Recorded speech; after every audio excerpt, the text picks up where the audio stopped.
ഞാൻ ഇന്നൊരു ഓർമ്മ പറയാം. 90കളുടെ ആദ്യ പാദത്തിൽ ജനിച്ച ഒരാളെന്ന നിലയിൽ ഞാൻ വണ്ടികളൊക്കെ ശ്രദ്ധിക്കാൻ തുടങ്ങിയത് ഏകദേശം ഹൈസ്കൂളിലൊക്കെ ആയപ്പോഴാണ്. അന്നേരം ഇന്ത്യൻ നിരത്തുകളിൽ ഏകദേശം സെഡാനുകളാണ് ഏറ്റവും കൂടുതലുണ്ടായിരുന്നത്. ഐക്കൺ, സിറ്റി, വെർണ, ഏവിയോ, അങ്ങനെ കുറേ വണ്ടികൾ. അതിൻ്റെ കൂട്ടത്തിലേക്ക് നമുക്ക് അന്നേരം ഈ സൈസുള്ള വണ്ടി എന്ന് പറഞ്ഞാൽ എന്തോ വലിയ സംഭവം എന്നുള്ള രീതിയിലായിരുന്നു.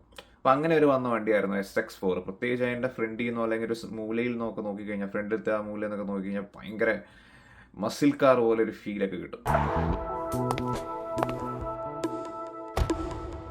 The all-new SX4 with pure luxury and the powerful VVT engine. After me.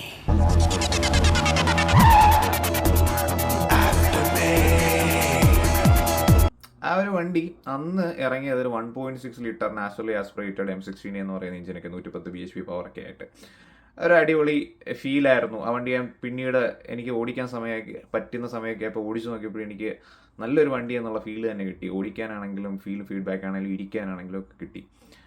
ഇപ്പോഴും ഓൺ ചെയ്യാൻ പറ്റിയ ഒരു വണ്ടിയാണത്. മൈലേജ് ഫാക്ടർ പറയുമ്പോൾ ഏകദേശം 14 അല്ലെ 15 കിലോമീറ്ററൊക്കെ ആയിരിക്കും കിട്ടുന്നത്. പക്ഷേ കൊണ്ടു നടക്കാൻ നല്ലൊരു നോൺസെൻസ് വണ്ടിയായിരുന്നു. വലിയ കംപ്ലയിൻസുകളൊന്നും വരാത്ത ഒരു വണ്ടിയാണ് SX4.